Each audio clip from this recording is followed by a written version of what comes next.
चैन से जीना है तो जागरूक हो जाइए, वरना शहर छोड़कर अपने गांव को चले जाइए। स्वागत, अभिनंदन, आभार आपका एक और नए वीडियो में। मैं बात इसलिए कह रहा हूं क्योंकि खबर ही कुछ इस तरीके की है।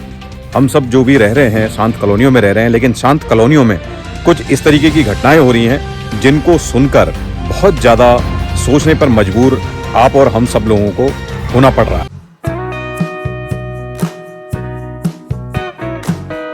आइए जानते हैं इस मुद्दे को थोड़ा सा विस्तार से। देखिए, कहानी थोड़ी सी फिल्मी है। जी हाँ, मैं इसलिए कह रहा हूं क्योंकि फिल्मों की तर्ज पर, जैसे आपने साउथ की फिल्में देखी हैं, उन्हीं की तर्ज पर इस घटना को अंजाम दिया जा रहा था। यानी कि इस जो ये कालाबाजारी की घटना है, यानी कि जो एक अवैध गैस फिलिंग और अवैध गैस का जो कारोबार है, इसको अंजाम दिया जा रहा था पूरी तरीके से सोची समझी प्लानिंग के तहत। और एक आवासीय कॉलोनी में एक बगीचे नुमा घर को इस्तेमाल करते हुए उसमें ये सारी चीजें की जा रही थी। व्यूअर्स, कुछ सूत्रों से हमें पुलिस की छापेमारी का वीडियो हमें प्राप्त हुआ है, जिसको हम आपको आगे दिखा रहे हैं। प्लीज इसको देखिए किस तरीके से पुलिस ने यहाँ पर छापेमारी की है, और उसके बाद पूर्ति विभाग के अधिकारियों को वहां पर बकायदा बुलाया है और वहां पर से घटनास्थल से 27 के आसपास सिलेंडर जो हैं बरामद किए गए हैं। कॉमर्शियल सिलेंडर बरामद किए गए हैं और घरेलू सिलेंडर बरामद किए गए हैं, जिनको घरेलू सिलेंडर में से ये गैस निकालते थे, व्यावसायिक सिलेंडर में ट्रांसफर किया करते थे और फिर उनको ये व्यावसायिक जगहों पर बेचा करते थे। तो इस तरीके से ये सब चीजें चल रही थी। आइए चलते हैं सीधे घटनास्थल पर और देखते हैं वो वीडियो जब पुलिस ने यहाँ पर छापेमारी की थी।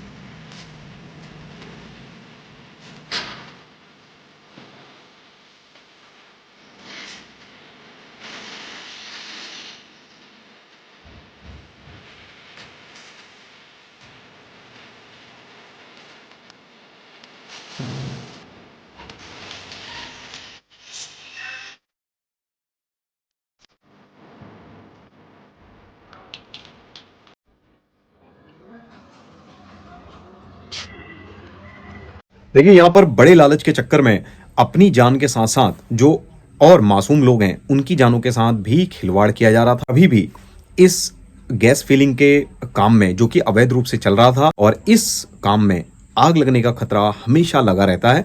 और अगर इसमें आग लग जाती तो यह अपने साथ साथ पूरी कॉलोनी को भी अपनी चपेट में ले लेता। देखिए, मामला देवभूमि उत्तराखंड के नैनीताल डिस्ट्रिक्ट के हल्द्वानी तहसील में डहरिया के प्रगति विहार कॉलोनी का है। यहाँ पर अवैध गैस रिफिलिंग का जो कारोबार है ये वो काफी समय से चल रहा है, और इन शातिर लोगों ने जो इस काम को अंजाम दे रहे थे, इन्होंने इसको फिल्मों की तर्ज पर प्रॉपर तरीके से, अच्छे तरीके से व्यवस्थित किया हुआ था। जो ये एरिया है, ये ठीक सुशीला तिवारी हॉस्पिटल, जो सरकारी सबसे बड़ा हॉस्पिटल है, उसके जस्ट पीछे का ये घटना स्थल है।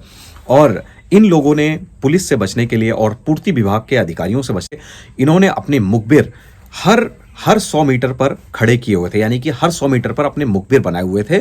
और ये मुखबिर जो हैं, इनको कई किलोमीटर पहले से ही इस बात की सूचना दे दिया करते थे कि कोई पुलिस का वाहन, डिपार्टमेंटल छापेमारी आपकी तरफ आ रही है या फिर कोई डिपार्टमेंट की गाड़ी आपकी तरफ आ रही है, तो ये सतर्क हो जाया करते थे और अपने इस कारखाने को, जो कि अवैध गैस रिफिलिंग का कारखाना है, उसको ये बंद कर दिया करते थे और बाहर से गेट पर ताला लगा दिया करते थे। और अपने सारे इक्विपमेंट्स जितने भी हैं जो ये उस प्रयोग में लाते थे, उनको छुपा दिया करते थे, यानी कि अंडरग्राउंड कर दिया करते थे। लेकिन बकरे की अम्मा कब तक खैर मनाएगी, ये कहावत आपने सुनी होगी। कल जो है बकरे की शामत आ गई और इनको रंगे हाथ गिरफ्तार कर लिया गया। कोतवाली पुलिस को सूचना मिलती है कि यहाँ पर इस तरीके की घटना हो रही है। काफी दिनों से इनकी ताक पर पुलिस थी, डिपार्टमेंट इनके ऊपर कड़ी नजर रख रहा था, लेकिन प्रॉपर तरीके से मौका न मिलने के कारण ये कार्रवाई पहले ना हो सकी, क्योंकि शिकायत पहले भी की गई थी।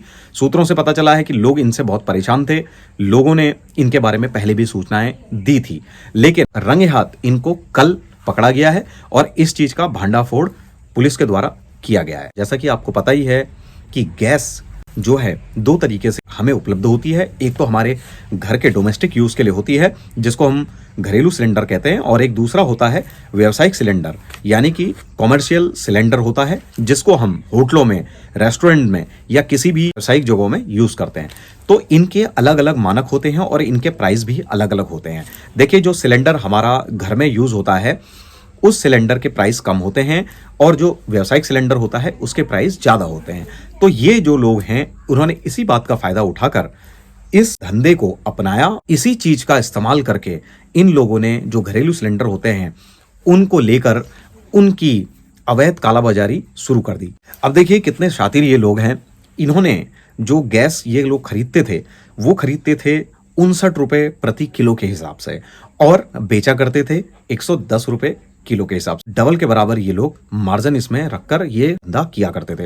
आपको इसी से समझ में आ रहा होगा कि ये धंधा देखिए कितना लाखों का ये कारोबार हर महीने किया करते थे। और जो सरकार, जो डिपार्टमेंट है जो हमें घरेलू गैस उपलब्ध करा रहा है, उसको ये इस तरीके से इस्तेमाल करके होटलों में, रेस्टोरेंट में और व्यावसायिक जगहों में दे दिया करते थे। ये बहुत ही ज़्यादा मोटा पैसा कमा रहे थे और अच्छा खासा इनका जो व्यापार है वो फल फूल रहा था। जानने वाली बात यहाँ पर यह भी है कि इस कॉलोनी में ही, यानी कि प्रगति विहार में भी 2023 में एक इसी तरीके का मामला सामने आ चुका है। उसके बावजूद ये इस तरीके की घटनाएं और निरंतर इस तरीके की चीजें होना अपने आप में एक सवालिया निशान पैदा करता है, और दूसरा कॉलोनी वालों के ऊपर भी एक सवालिया निशान पैदा करता है कि जब वो देख रहे हैं कि इस तरीके की घटनाएं यहाँ पर हो रही हैं तो उनको तत्परता से इस मामले की खबर जो है आपूर्ति विभाग को और पुलिस डिपार्टमेंट को इससे जल्दी देनी चाहिए थी। लेकिन आज आपने जैसा देखा, और प्रमुख न्यूज़पेपर में आज ये खबर प्रमुखता से छापी गई है और इसके बारे में बताया गया है कि ये कितना गंभीर मुद्दा हो सकता था। अगर इसमें अगर आग लग जाती किसी भी कारणवश तो कितनी बड़ी जनहानि को ये जन्म दे सकता था। व्यूअर्स, एक जिम्मेदार नागरिक होने के नाते मेरी आपसे हाथ जोड़ के रिक्वेस्ट है कि आप सभी लोग जो हैं, देखिए मुझे मालूम है अपनी अपनी लाइफ में हर कोई बिजी है, व्यस्त है, लेकिन इतनी व्यस्तता भी क्या कि हम अपने इर्द गिर्द होने वाली घटनाक्रम पर नजर ना रख सकें और जागरूक ना रह सकें। इसलिए आपसे रिक्वेस्ट है कि थोड़ा सा जागरूक रहिए, थोड़ा सा अलर्ट रहिए कि आपके इर्द गिर्द क्या चल रहा है, आपकी कॉलोनी में क्या चल रहा है, किस तरीके के लोग आपकी कॉलोनी में आ रहे हैं और किस तरीके की आवाजाही हो रही है। देखिए, ये आप अपने परिवार को सुरक्षित रखने के साथ साथ अपने पूरे कॉलोनी को और अपने क्षेत्र को सुरक्षित रख सकते हैं, थोड़ी सी जागरूकता अपनाकर। और देखिए, आपने ध्यान दिया होगा विगत कुछ महीनों से हल्द्वानी क्षेत्र में आपराधिक गतिविधियां बहुत ज्यादा बढ़ गई हैं। तो प्लीज मेरी आपसे फिर से रिक्वेस्ट है कि इन सब चीजों को थोड़ा सा नजरअंदाज मत कीजिए, इसको ध्यान रखिए और अपनी जो नैतिक जिम्मेदारी हैं उनको निभाइए। देखिए, अगर आपको कुछ इस तरीके की गतिविधियां दिख रही हैं, संदिग्ध गतिविधियां दिख रही हैं, तो कंसर्न डिपार्टमेंट को आप उसकी जानकारी दे सकते हैं। नहीं तो आजकल देखिए डिजिटल प्लेटफॉर्म बहुत सारे हैं जिनका इस्तेमाल करके आप ये जानकारी दूसरों तक पहुंचा सकते हैं या फिर कंसर्न डिपार्टमेंट तक पहुंचा सकते हैं। आशा करता हूं व्यूअर्स कि इस वीडियो से आपको कुछ जानकारी मिली होगी और आगे से अलर्ट रहने में ये आपकी मदद करेगा। बहुत बहुत धन्यवाद इस वीडियो को देखने के लिए और अपने प्यार और सपोर्ट के लिए। अगर चैनल पे नए हैं तो चैनल को प्लीज सब्सक्राइब कर लीजिएगा और अब इस जानकारी को दूसरों तक भी साझा जरूर कीजिएगा। मैं मिलता हूं आपसे ऐसे ही किसी दूसरे जानकारी भरे वीडियो में। तब तक रखिए अपना खास ख्याल। टेक केयर एंड नमस्कार।